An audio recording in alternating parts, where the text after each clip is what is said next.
la Piazza dei Ferrari, qui fait la jonction entre la ville nouvelle et la vieille ville de Gênes. Sa fontaine. Le théâtre Carlo Felice.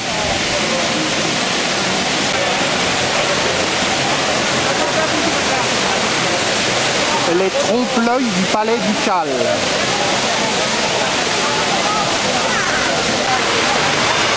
Le palais de la Nouvelle Bourse de 1912 est bien éclairé par le soleil.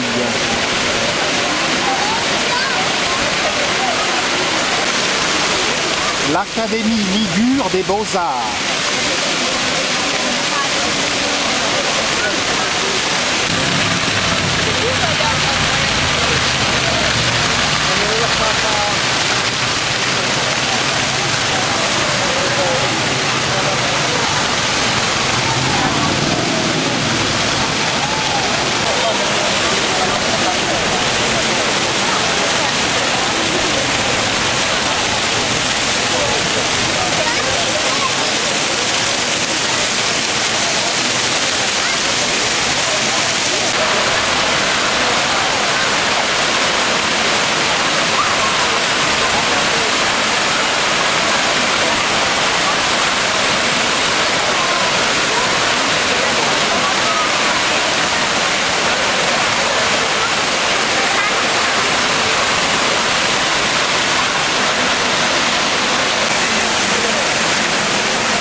Nous allons emprunter la rue du 20 septembre.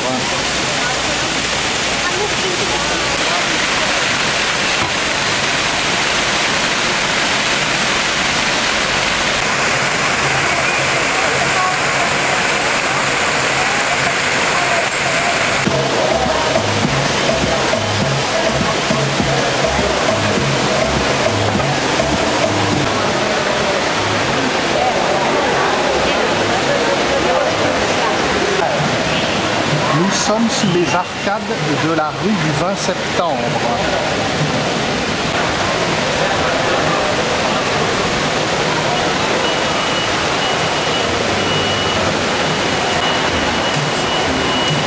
Sous l'arcade de belles mosaïques.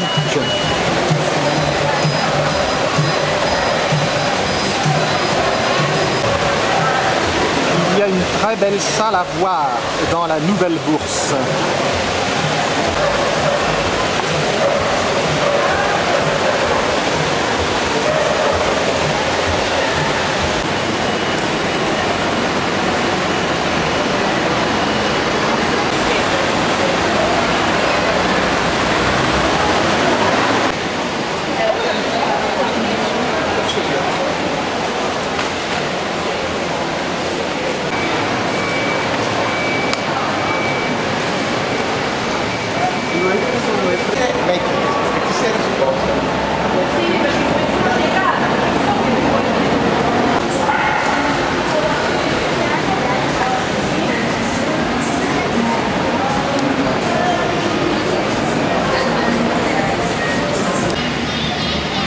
On aperçoit le Ponte Monumentale qui surmonte la rue du 20 septembre.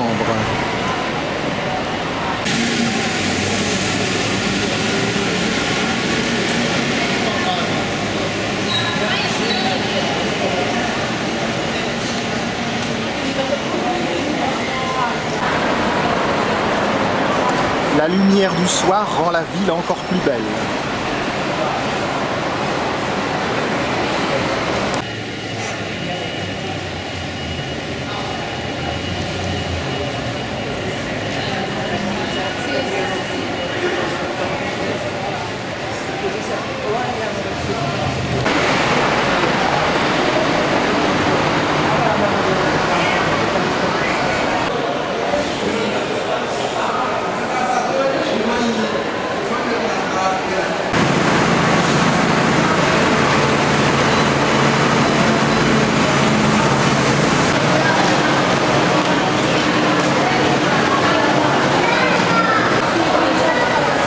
Maintenant, les arcades donnent dans le gothique.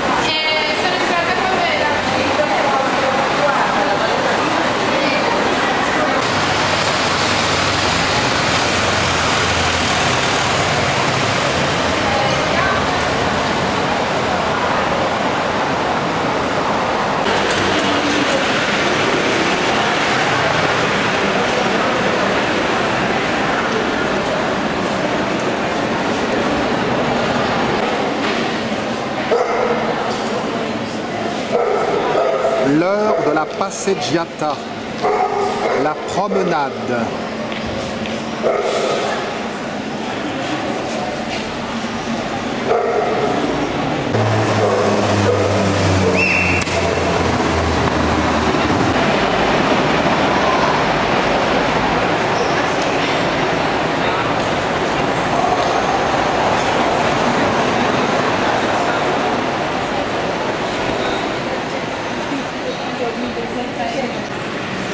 Sous le pont monumental.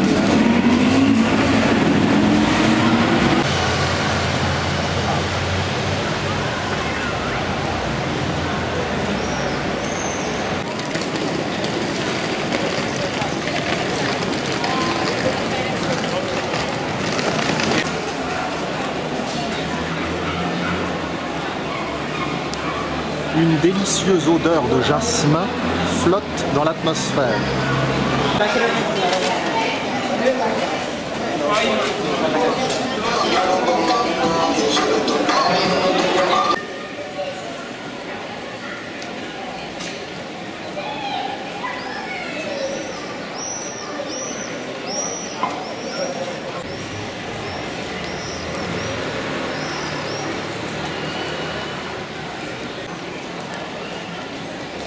Les façades colorées sont en trompe-l'œil.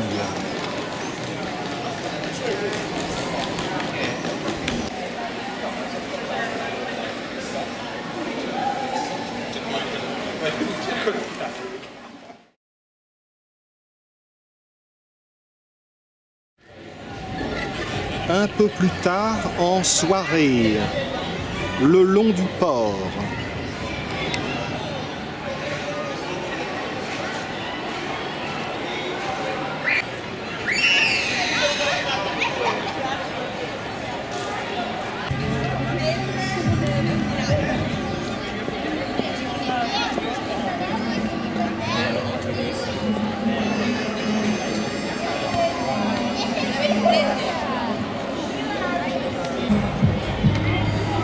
Le bigot.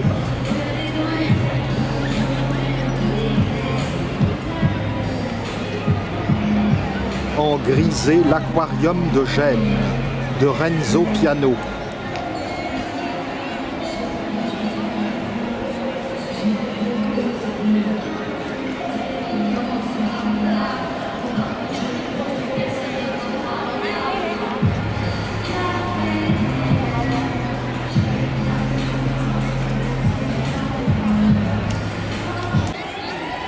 Les anciens magasins de coton.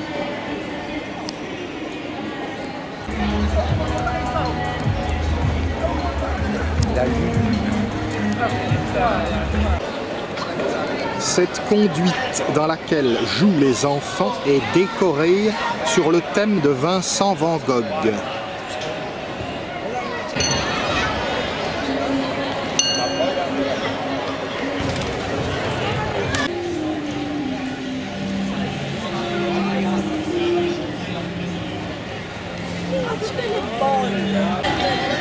Le Italie fait à la fois restaurant et épicerie. Du troisième étage, il y a une belle vue sur le port.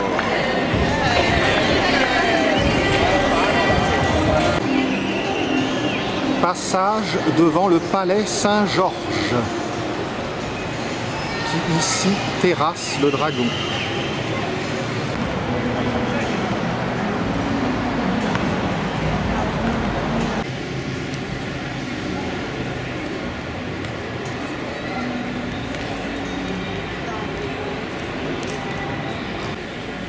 Les arcades de la Sotoripa.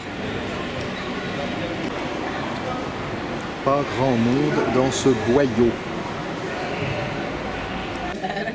La Piazza Banchi, place des banquiers.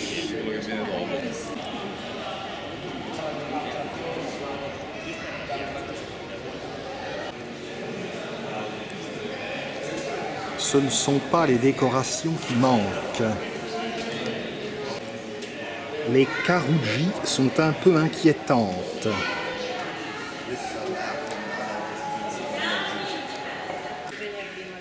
On aurait vite fait de se tromper en arpentant ces rues.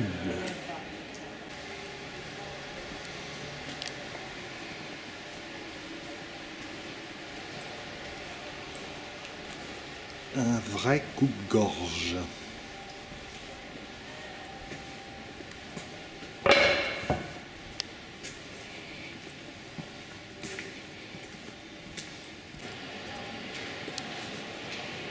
Église San Matteo.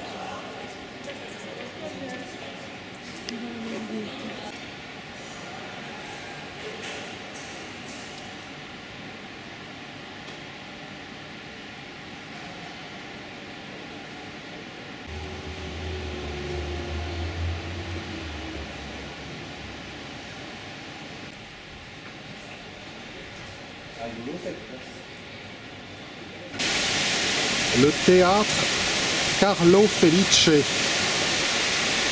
Nous sommes arrivés sur la Piazza dei Ferrari.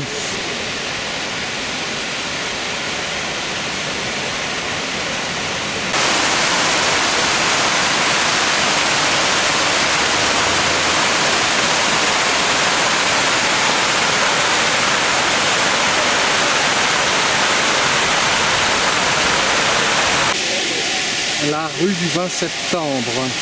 Nous allons en terminer là pour ce soir.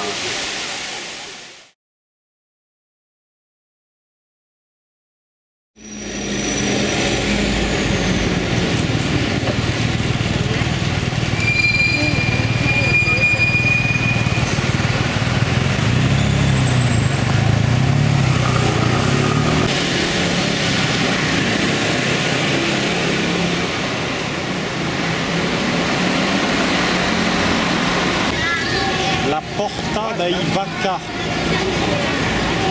donne accès à la Via del Campo. Cette porta a été érigée au Moyen-Âge pour faire face aux attaques de Frédéric Barberousse.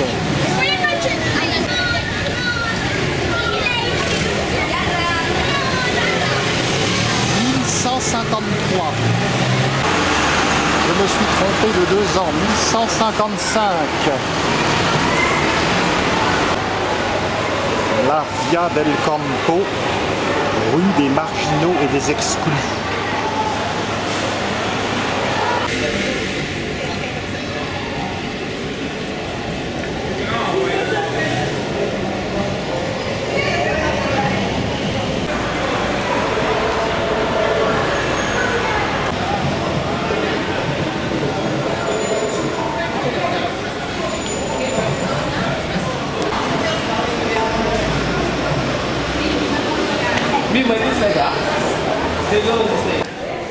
Nous sommes à la recherche d'une bonne gelateria pour nous redonner des forces.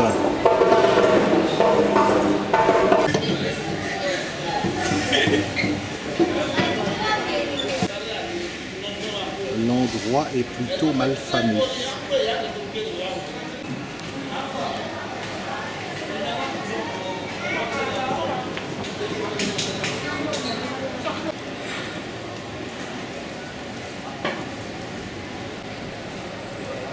très curieux cette Via del Campo. Nous sommes parvenus sur la Piazza di Fosatello.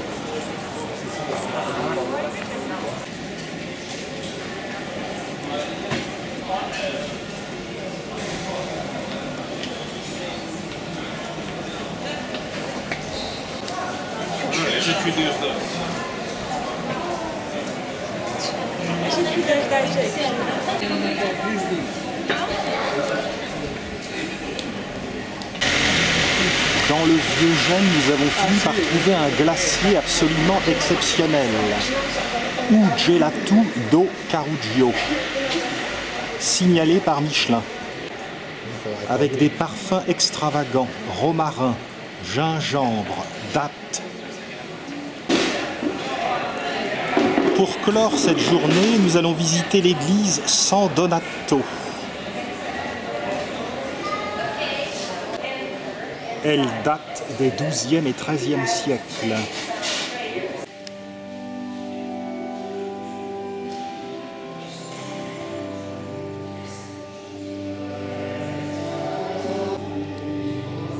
Belle Vierge à l'enfant dans la chapelle latérale de droite. Cette Vierge à l'enfant date de 1401.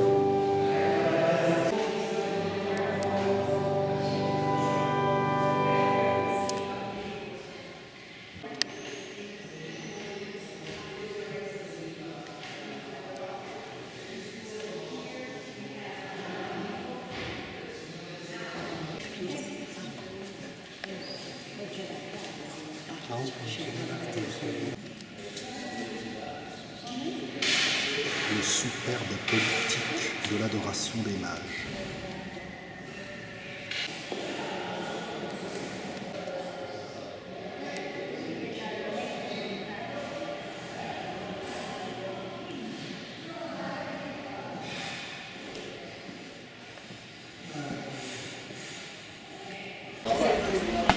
Le campanile octogonal de l'église San Donato a inspiré le gratte-ciel Matitone dans le quartier San Pier d'Arena.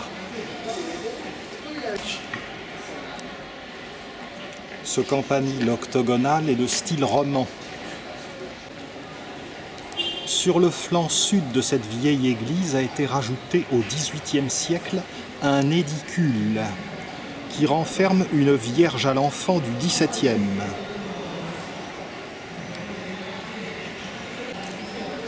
Le campanile me fait énormément penser aux églises de Toulouse.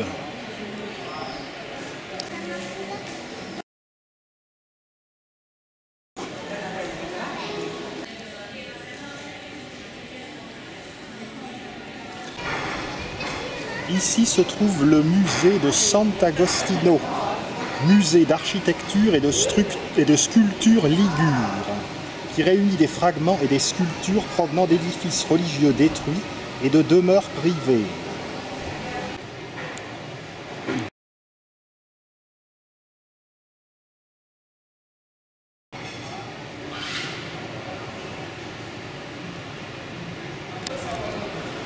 Et de ce point également, on peut voir l'église du Jésus, l'église Saint-Ambroise. En pénétrant dans le musée de Sant'Agostino, on tombe sur un cloître triangulaire. Le cloître est planté d'un beau figuier.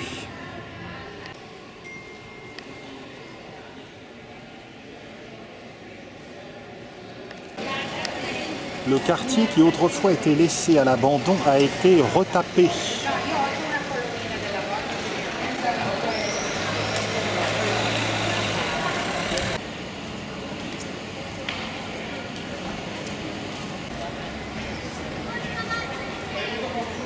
Voici la Piazza Sarzano, donc remodelage dans les années 1990. Le week-end, la Piazza di Sarzano est un des hauts lieux de la movida génoise.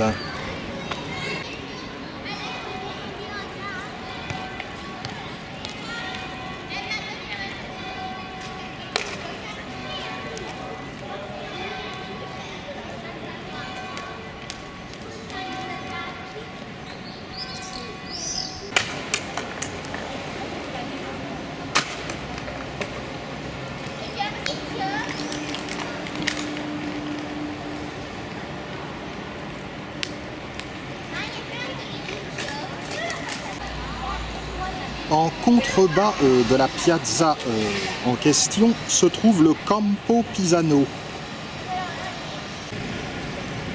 Nous sommes juste à proximité du port. On voit même la Sopra Elevata. À ce niveau, le coup d'œil n'a rien de très gracieux.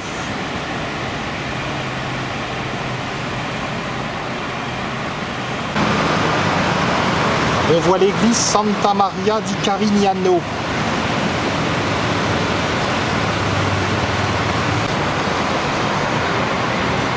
Gênes est ville culturelle, mais également ville portuaire, il ne faut pas l'oublier.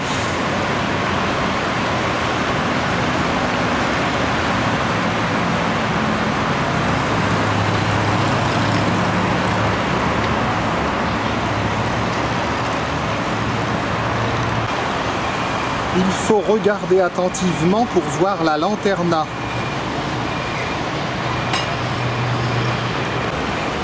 Remontons légèrement et allons voir le Campo Pisano. Empruntons la ruelle sous les murs.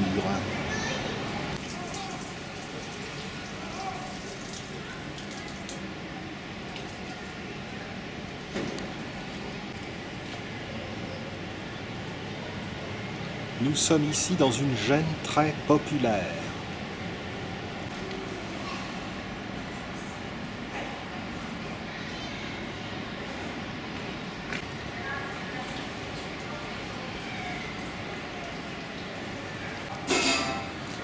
Le quartier est à l'abri du grand tourisme et est plein de charme. Il communique directement avec la zone portuaire.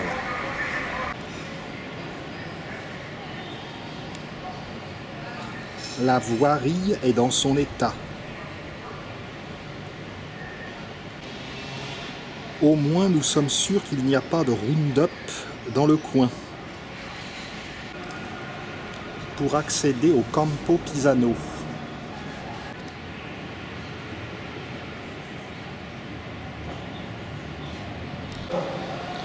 Voici le Campo Pisano. À lui tout seul, il ne justifie pas le voyage, mais quand on est dans le coin, il faut en profiter. Et oui, Gênes, cité maritime. Ceci est une calade, c'est-à-dire un dessin fait avec des galets.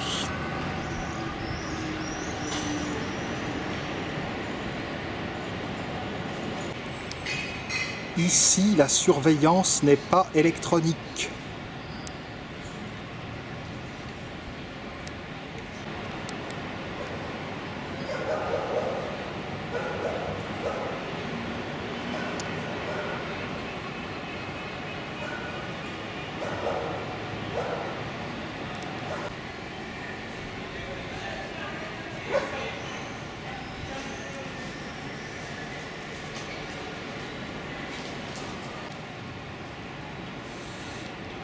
L'endroit est vraiment curieux.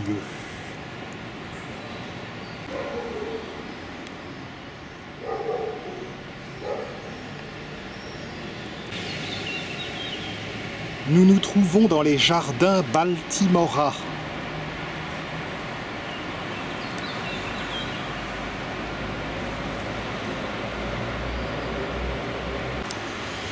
Ces jardins n'offrent vraiment rien de particulier si ce n'est une nuée de moustiques. Bon, ces jardins sont particulièrement moches. En revenant du Campo Pisano, nous passons devant la faculté d'architecture qui occupe les locaux de l'ancien monastère San Silvestro du XVIIe siècle. Nous avons mangé dans un bon restaurant typique, la Forchetta Curiosa, près du musée de Sant'Agostino.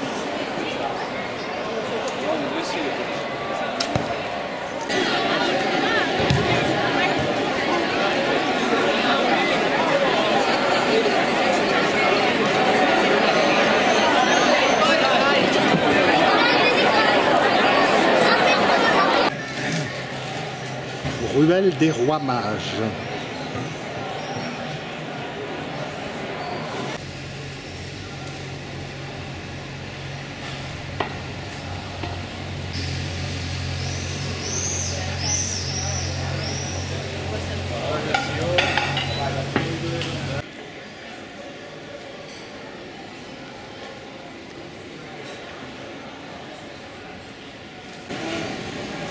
Les Porta Soprana, qui ont été élevés également contre les attaques de Frédéric Barberousse.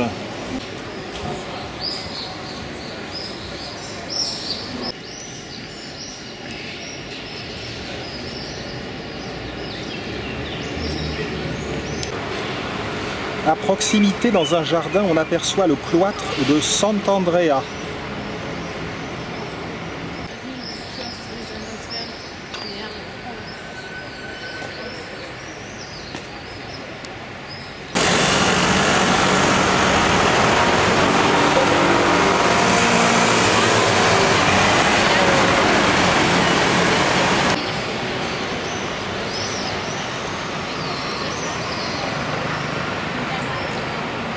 La Piazza des Ferrari est de ce côté, avec à gauche le Palazzo Ducale.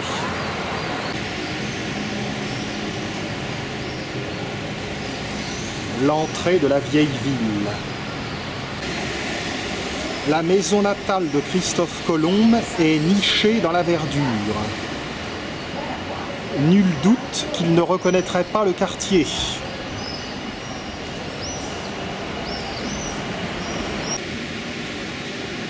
Le retour se fait dans la ville neuve et le contraste se voit tout de suite. Retour dans la rue du 20 septembre. C'est tout pour aujourd'hui. Peut-être pas, non. Il existe encore quelques détails que nous n'avons pas vus de ce côté.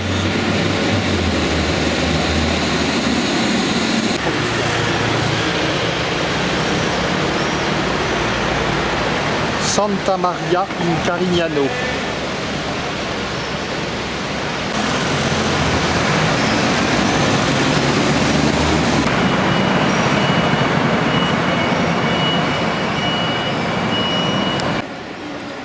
L'église San Stefano surplombe la rue du 20 septembre.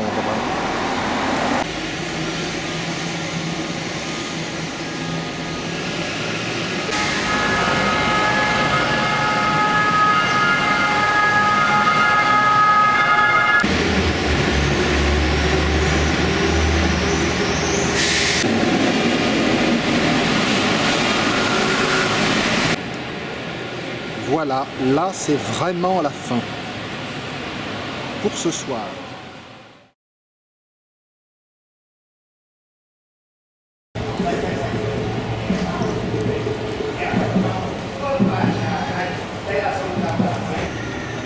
Le Palazzo San Giorgio derrière la Sopra Elevata.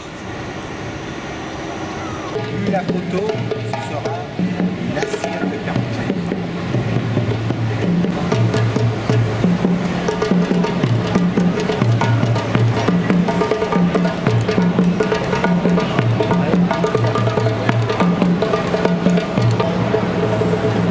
On longe le palais Saint-Georges. Nous nous dirigeons vers la place des banquiers.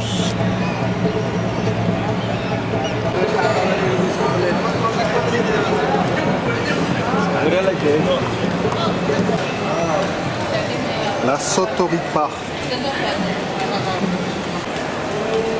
Dans le fond, c'est la place des banquiers.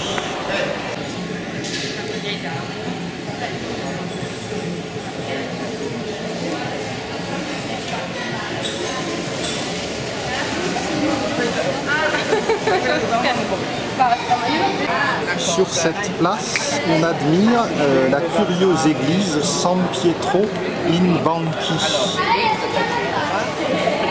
Elle est surélevée.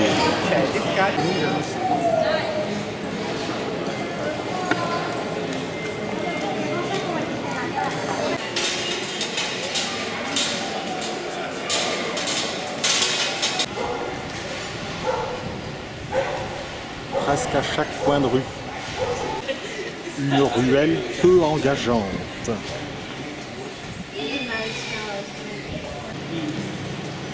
Piazza Campetto.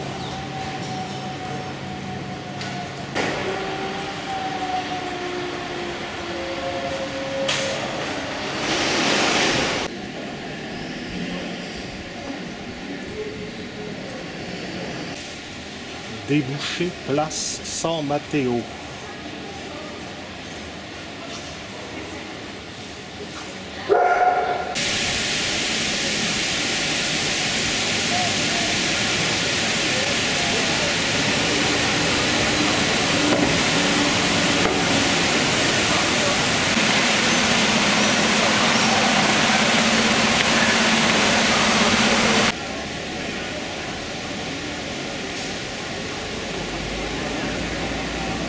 Palazzo du Calais. L'église du Jésus dans le couchant.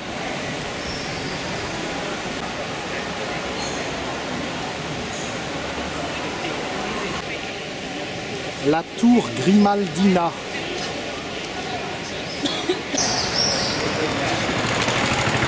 Par là, c'est la maison de Christophe Colomb qui est toute proche.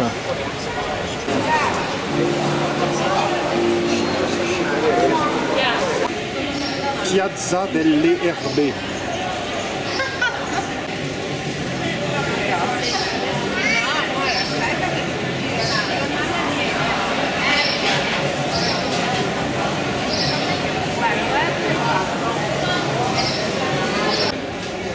Vue générale de la Piazza delle Erbe.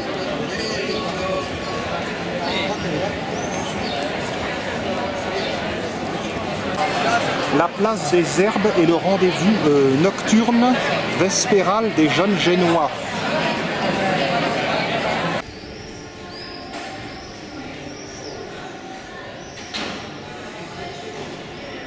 Rue San Donato, qui se prolonge par la rue San Bernardo.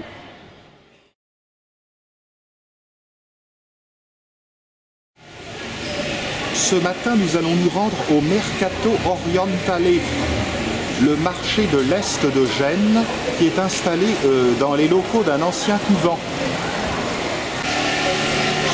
Nous sommes dans la ville moderne.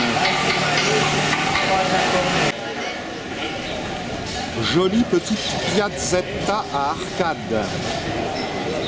Il n'est pas trop cher.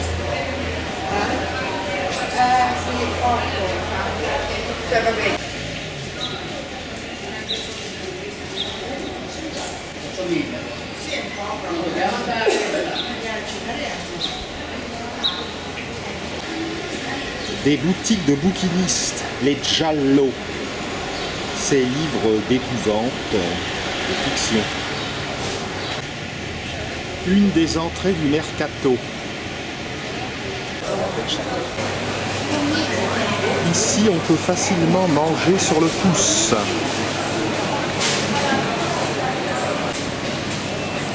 Les zucchini, ce sont les courgettes.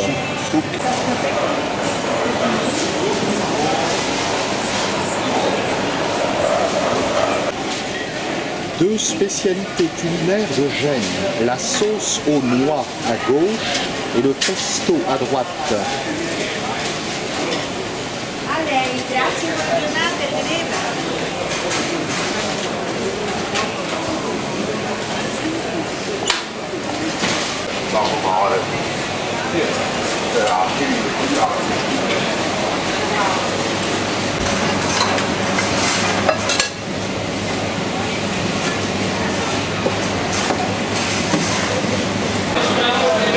La structure du bâtiment est ancienne.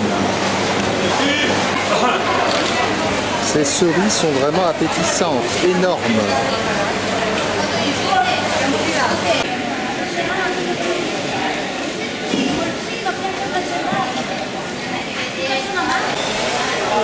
Épinards.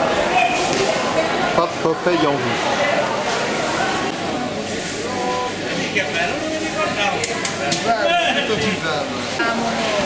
Caroube. Gingembre. Tomates séchées.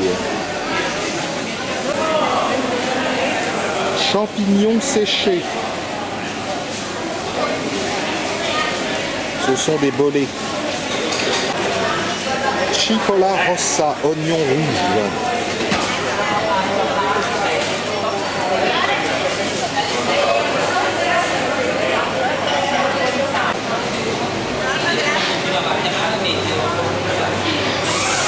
L'atmosphère peut être moins prenante qu'à la Boqueria de Barcelone.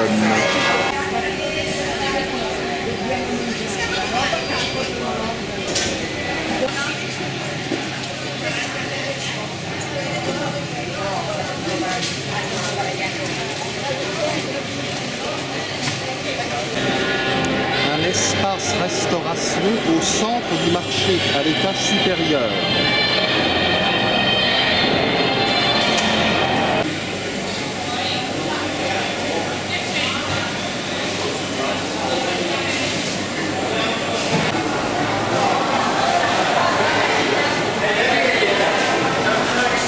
terre ici.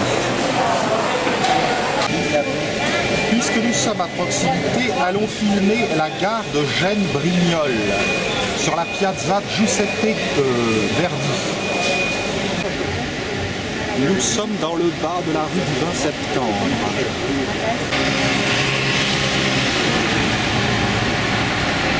La silhouette du Ponte Monumentale. Les rues sont très larges ici.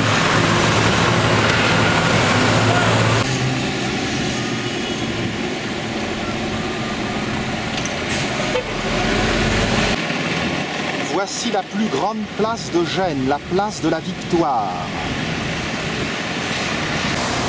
L'Arc de Triomphe de 1930 est dédié aux victimes de la guerre.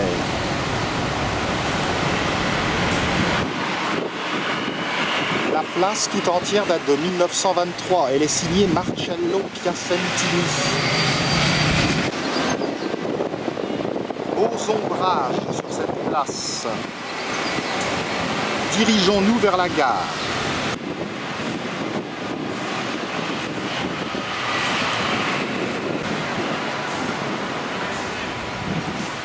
Une ville moderne qui a un inconvénient, elle est très bruyante.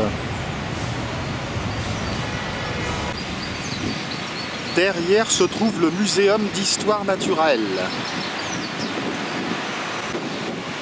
Traversons les jardins de Brignoles pour aboutir à la gare du même nom.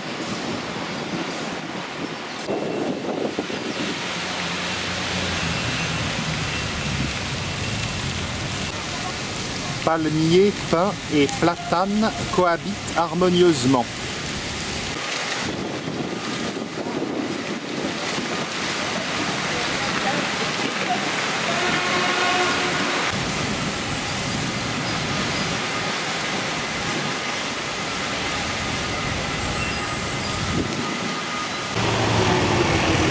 Nous sommes loin de la cathédrale San Lorenzo.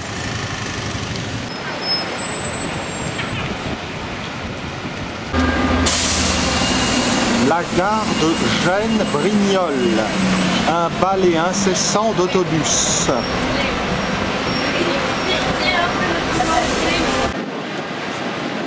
Rue Saint-Vincent.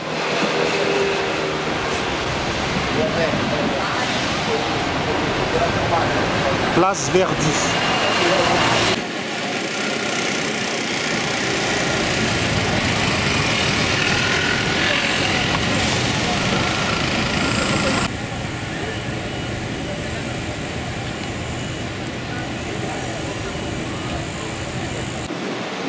La ligne de métro de Gênes est l'une des plus courtes du monde. Elle va nous permettre de nous rendre près de la Via Garibaldi. Station de métro de Genova Brignoles.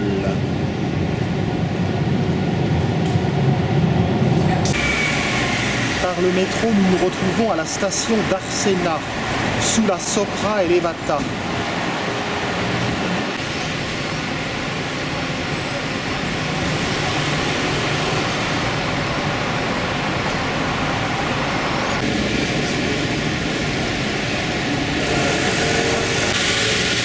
Porta dei Vacca, ancienne porte d'entrée vers l'ouest de la ville, et la Via del Campo. Nous remontons par ici pour aller voir la Via Garibaldi. Nous voyons à la basilique Santissima della Nunziata.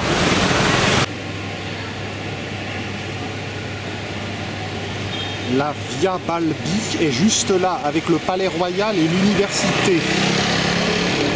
Superbe basilique que j'ai filmé un autre jour.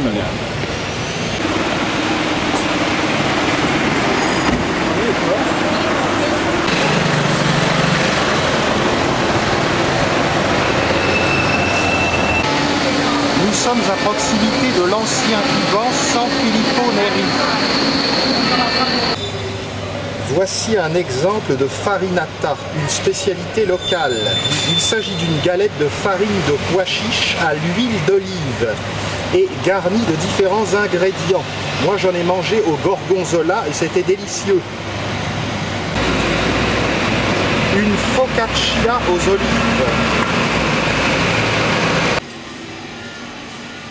Cet ancien couvent est un bel exemple de l'architecture fin XVIIe, début XVIIIe.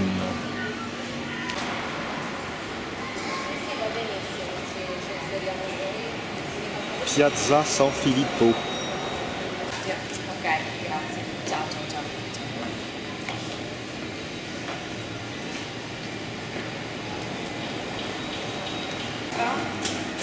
Au numéro 11, la maison de Mazzini, qui a lancé un mouvement, le Risorgimento, qui a abouti à l'unité italienne. Il y a ici un musée.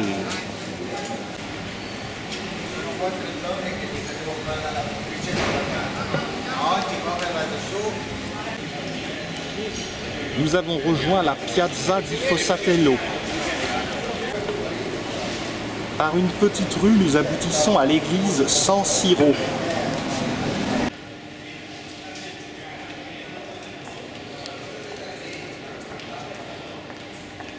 Malheureusement, les églises ferment largement sur les heures du midi. L'église San Siro fut probablement la cathédrale de la ville jusqu'au IXe siècle, puis ce fut San Lorenzo.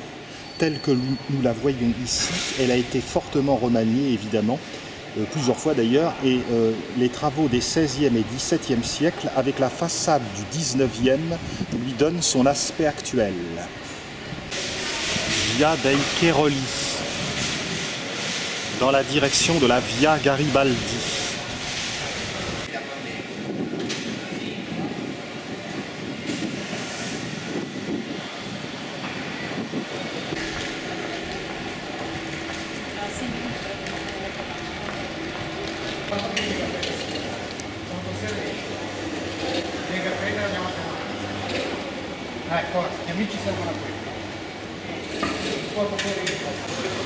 Nous sommes au seuil de la Via Garibaldi, la Nuova Strada, la nouvelle route. Elle a été percée au moment du gène du siècle d'or pour accueillir de riches familles ou des ambassadeurs étrangers. Elle a été taillée dans la vieille ville. Elle commence ici. On aperçoit le Palais Rouge. Le Palazzo della Meridiana se trouve sur la Salita San Francesco. Le Palazzo della Meridiana est équipé d'un cadran solaire.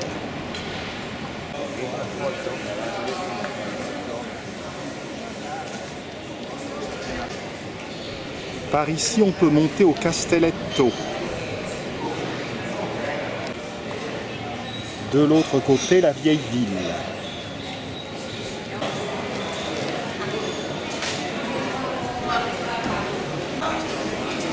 Nous sommes en face du superbe Palazzo Bianco, la plus importante pinacothèque de la ville.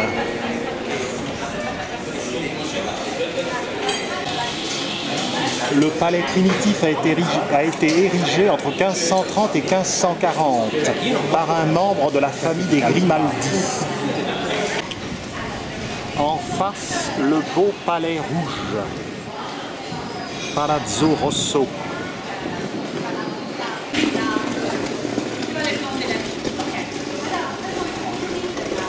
Commissionné par Rodolfo et Giovanni Brignole Sale en 1671, il fut conçu pour les deux frères comme une double résidence, établie autour d'une cour. Légué à la ville en 1874, avec ses collections d'art. Le palais rouge et le palais blanc se regardent de part et d'autre de la Via Garibaldi.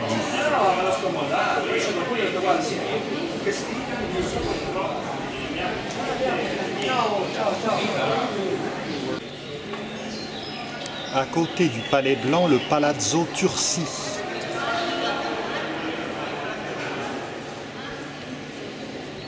Hélas, sous ses échafaudages.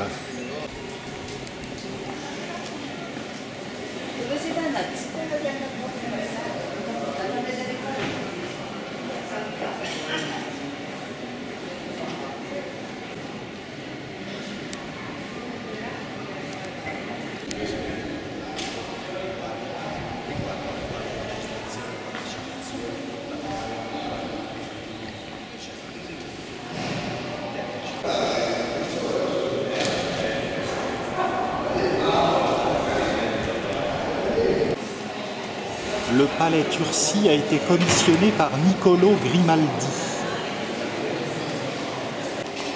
C'était le plus important banquier du roi d'Espagne Philippe II. Il passa ensuite dans la famille Doria, puis dans la famille de la Maison de Savoie, puis fut attribué à la municipalité de Gênes en 1848. Ces palais de la Via Garibaldi abritent des musées.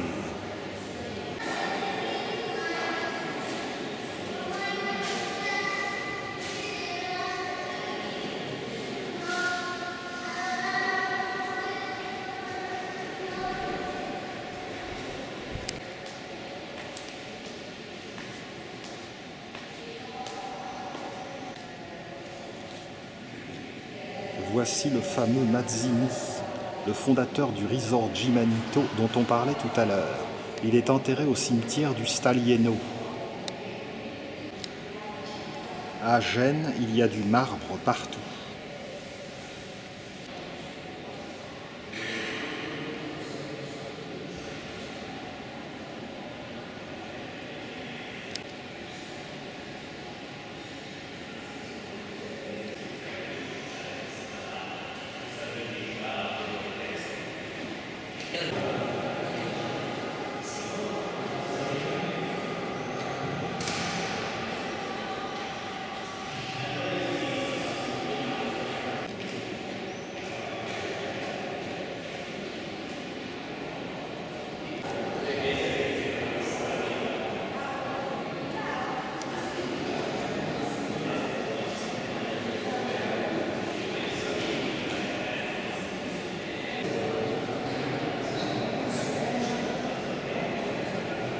Beaucoup d'élégance dans le palais Tursi.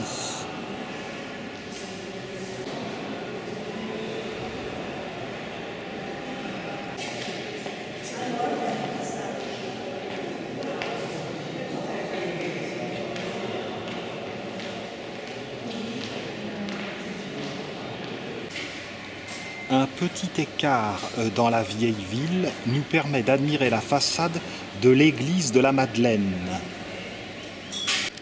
Cette église a été fondée au Xe siècle et remaniée au XVIIe. Au cœur d'un quartier qui est en complet remodelage, réhabilitation. L'église est typique du baroque génois.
Voilà qui rappelle l'église du Jésus.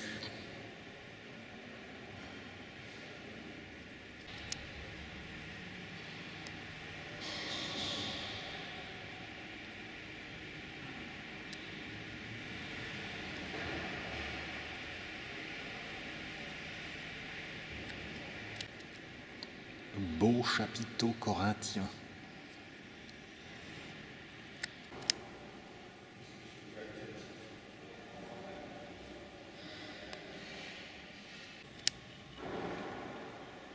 Avec le baroque, on ne sait plus où donner de la tête, tellement il y a de détails.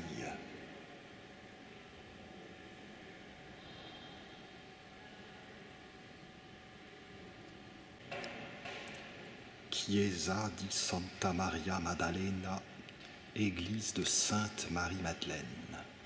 Cette brave Marie-Madeleine exerçait un métier qui est le même que celui que font un peu les habitantes de ce quartier.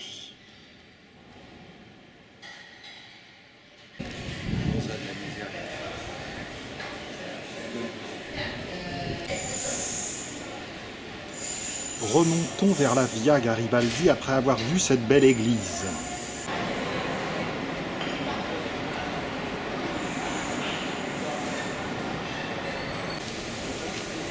Retour donc Via Garibaldi. Autant suivre l'ordre logique depuis le début de la rue. Nous voici donc à l'extrémité orientale de cette Via Garibaldi, Strada Nuova, route neuve, pour respecter un itinéraire logique. Sur la droite, le Palazzo Agostino Pallavicini, qui accueille une banque. Ce palais date de 1558 et est dû à l'architecte Galeazzo Alessi. En face, le palais Pantaleo Spinoza. C'est Spinola, également connu sous le nom de Palazzo Gambaro, 1558-1564.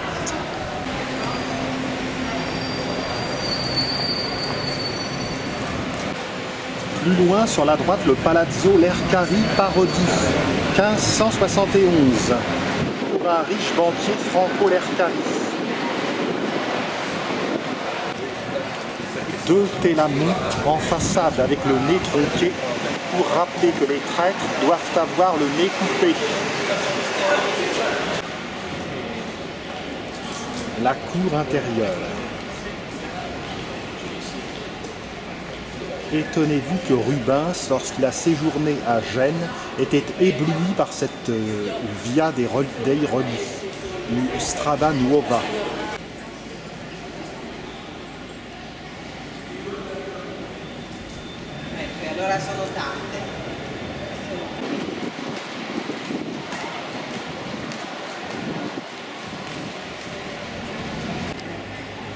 En face, le palais Tobbia Pallavicino.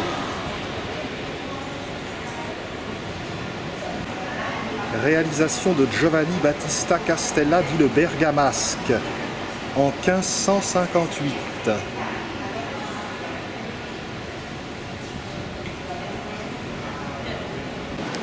Ce palais est maintenant la chambre de commerce, d'industrie, d'artisanat et d'agriculture. Le vestibule est tout simplement magnifique.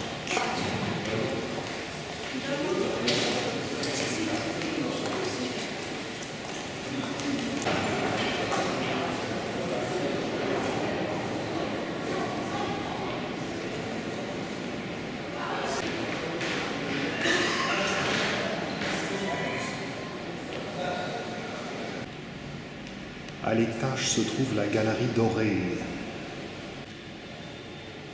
La voici.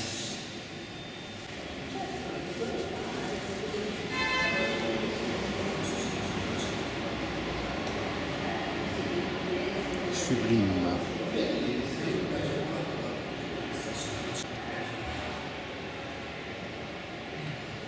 L'ensemble est de toute beauté.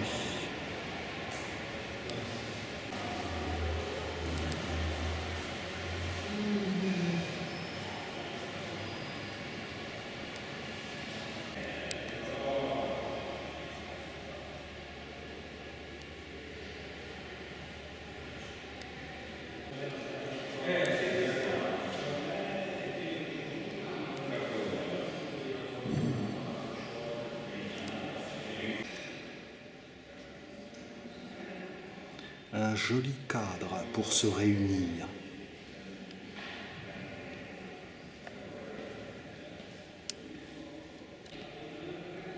Nous devons ce chef-d'œuvre à Lorenzo de Ferrari.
Peu après, le Palazzo Angelo Giovanni Spinola a une façade décorée de fresques. Ce palais abrite la Deutsche Bank. La décoration de l'atrium. En rentrant, je me suis découvert comme si je rentrais dans une église, alors que c'est une banque.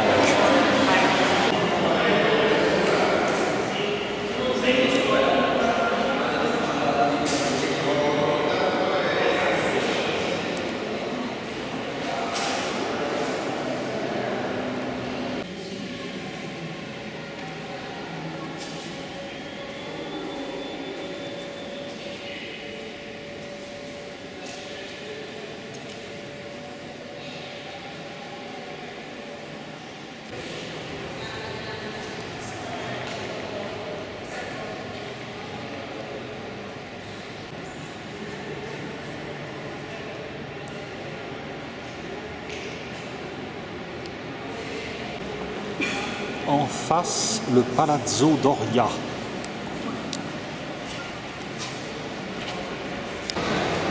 Il faut aller voir l'atrium dans le Palazzo Doria. Architecte Bernardino Cantone.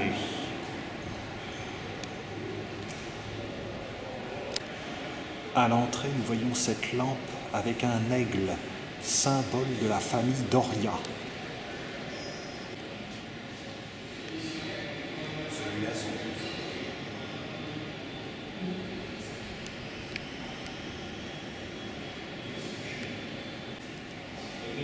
Ça ressemble à des roses, mais ce sont des gardénias.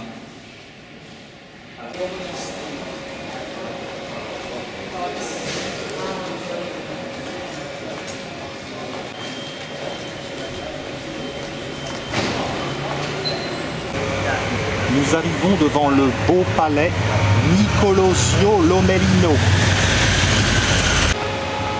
Sa façade est ornée de masques, festons et stucs.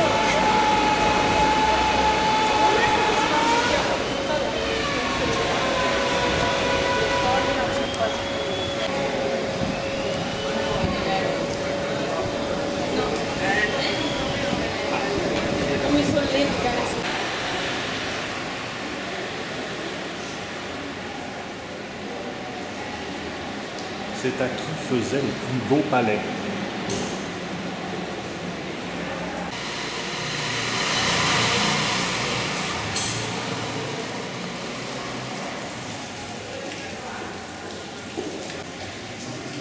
L'escalier est magnifique et doit offrir une vue superbe sur les jardins d'à côté. Au fond du palais, un superbe nymphée.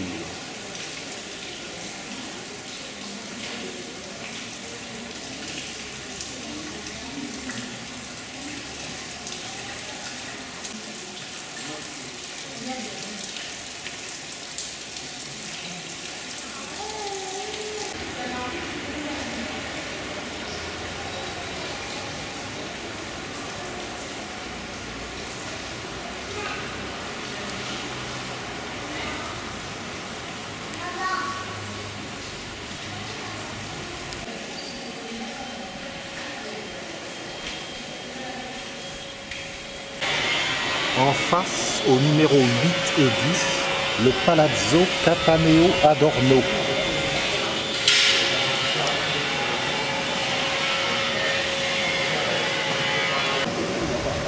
L'aile orientale est celle de la famille Cataneo. Ici, la famille Adorno, à l'ouest.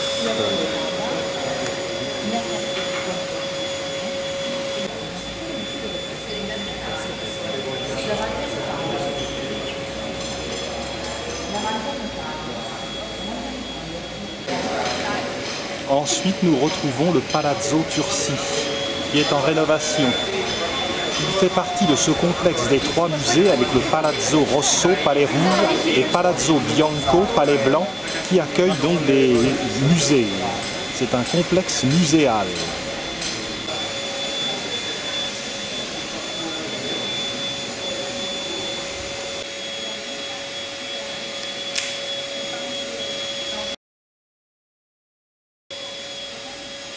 On n'a jamais vu. Le Palazzo Campanella, au numéro 12. Entrepris à la demande de Baldassare Lomellino en 1562.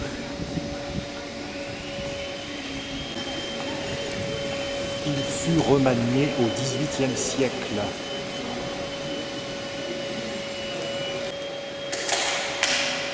Au XVIIIe siècle, le propriétaire, ambassadeur de la République de Gênes en France, a demandé à un architecte de Vailly de venir restructurer, remodeler son palais. L'architecte était celui de la cour de Versailles.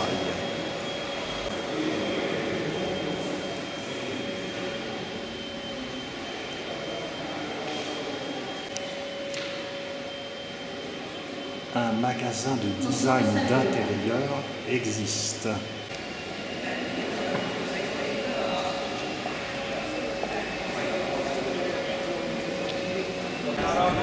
Enfin, le Palazzo delle Torrette, qui se partage entre les numéros 14 et 16, a été édifié en 1716 pour cacher les maisons des quartiers populaires. Il les cache imparfaitement.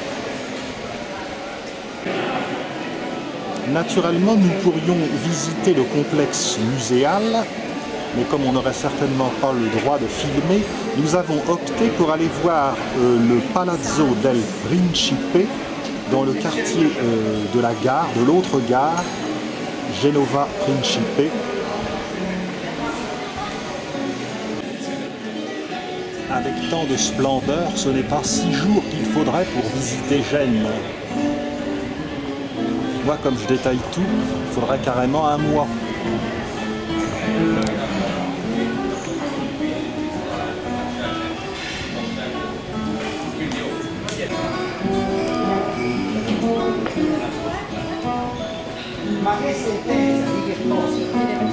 Si nous avons choisi d'aller voir le Palazzo del Principe, qui ne se situe pas du tout dans cette rue, c'est parce qu'il y a un beau jardin à l'italienne que nous voulons voir.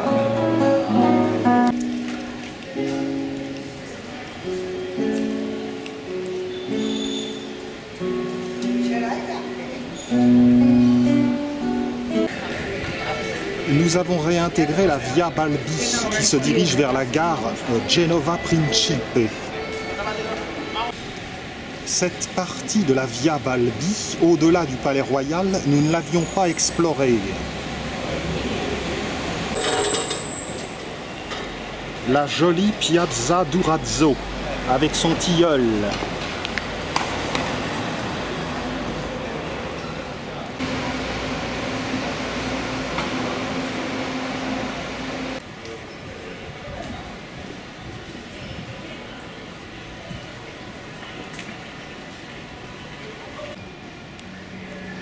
On débouche sur la Piazza dei Truogoli di Santa Brigida. Les Truogoli, ce sont ces lavoirs.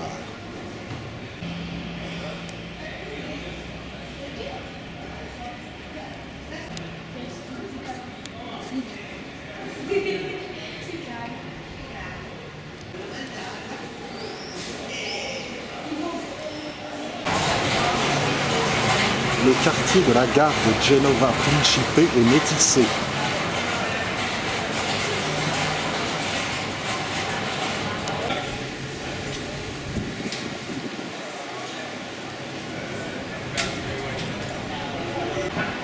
Dans le quartier, nous trouvons l'église San Giovanni di Pre.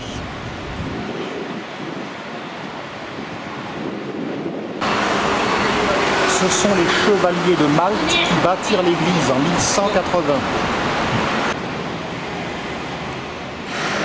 Il y a en fait une église inférieure et une église supérieure. Voici l'inférieure.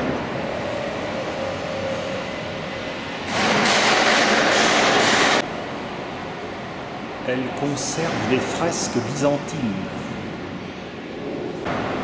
L'édifice semble en restauration à l'heure actuelle et l'accès de l'église haute est condamné.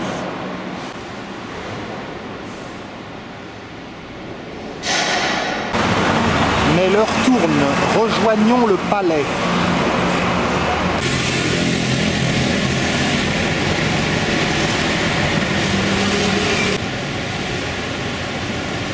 Certains disent que la Sopra Elevata, bien que bien pratique, est une balafre. Nous sommes en vue du Palazzo del Principe et à côté on voit la tour Matitone. Je le rappelle, si nous avons choisi le Palazzo del Principe, c'est parce qu'il comporte de beaux jardins à l'italienne. Le gag, je me suis complètement trompé, c'est la gare maritime. Il faut dire qu'à Gênes, tout a l'air d'un palais.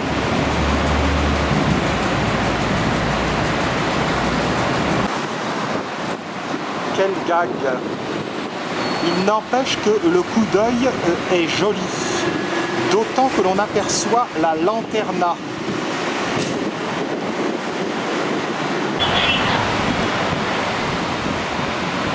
La villa est par ici. Devant la gare maritime, une fontaine est lisse.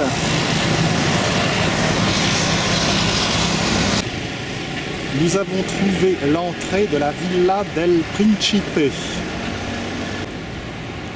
En face, nous voyons le Castello d'Albertis sur sa colline, qui abrite un musée sur les curiosités du monde.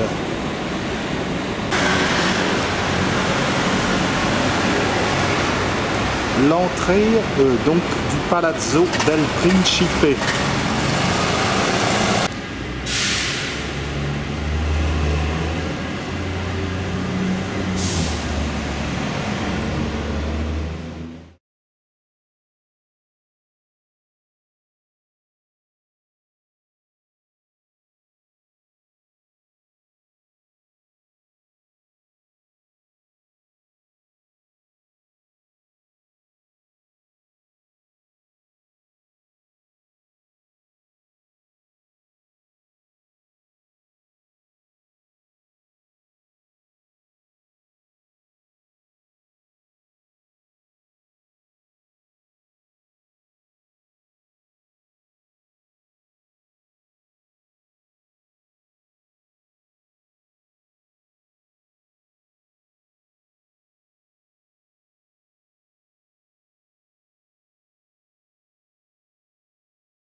Allons voir ce soir quelques nouvelles curiosités de Gênes.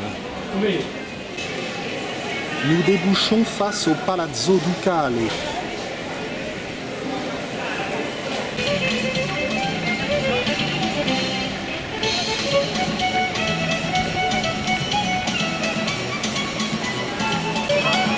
La pâtisserie douce est tenue par un chef français.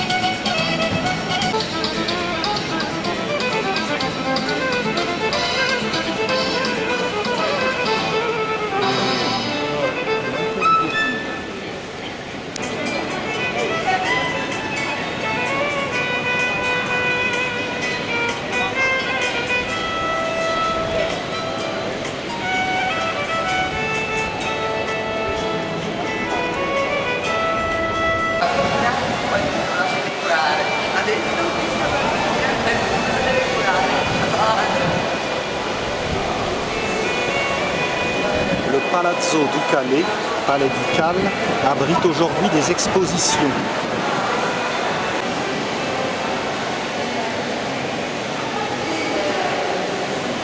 L'atrium. Le palais ducal fut le centre du pouvoir de la République pendant 6 siècles.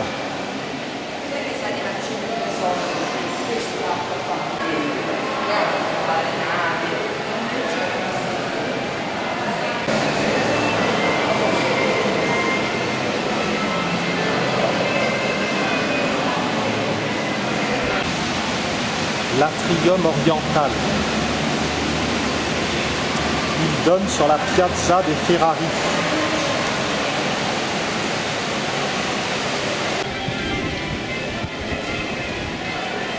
un dieu marin pour rappeler que Gênes est puissance maritime. Ressortons, tâchons d'aller voir l'église San Matteo avant qu'elle ne ferme. Nous sommes au pied de la Torre Grimaldina. Il Ponte dei Sospiri, version génoise. Une ruelle sur la droite va nous permettre d'accéder à l'église. Nous voici sur la Piazza San Matteo.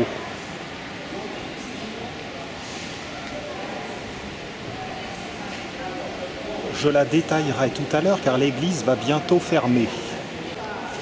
L'église San Matteo est une ancienne chapelle nobiliaire de la famille Doria. La façade est caractéristique du style génois, alternance de bandes noires et blanches.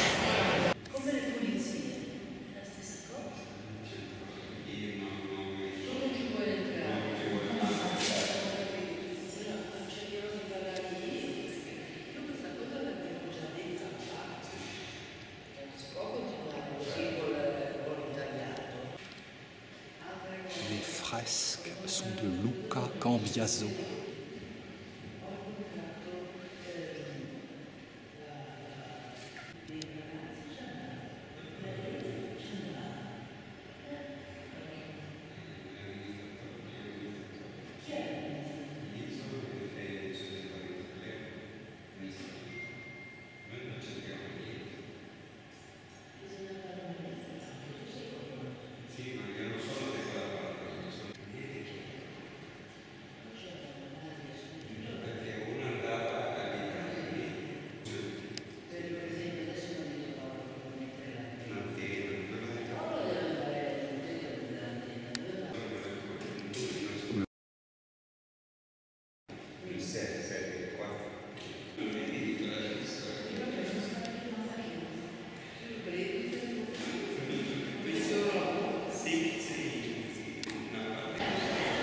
On peut apercevoir le petit cloître à gauche.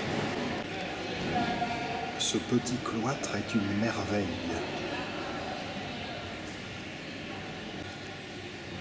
Ce cloître date du XIVe siècle.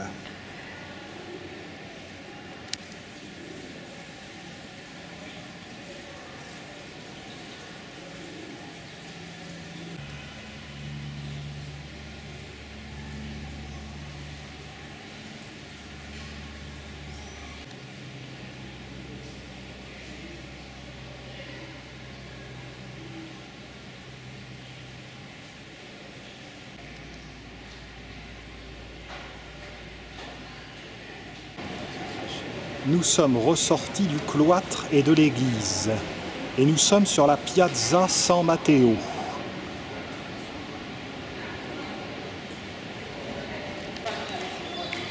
Autrefois, Gênes était contrôlée par les marchands.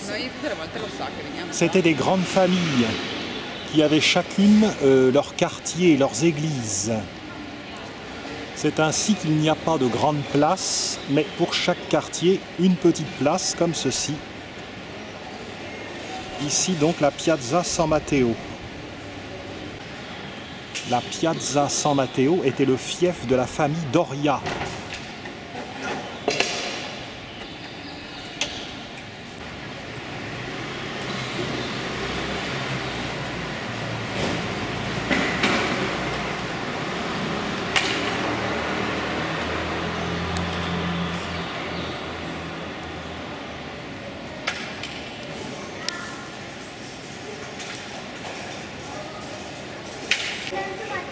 Un disegno veloce per il no.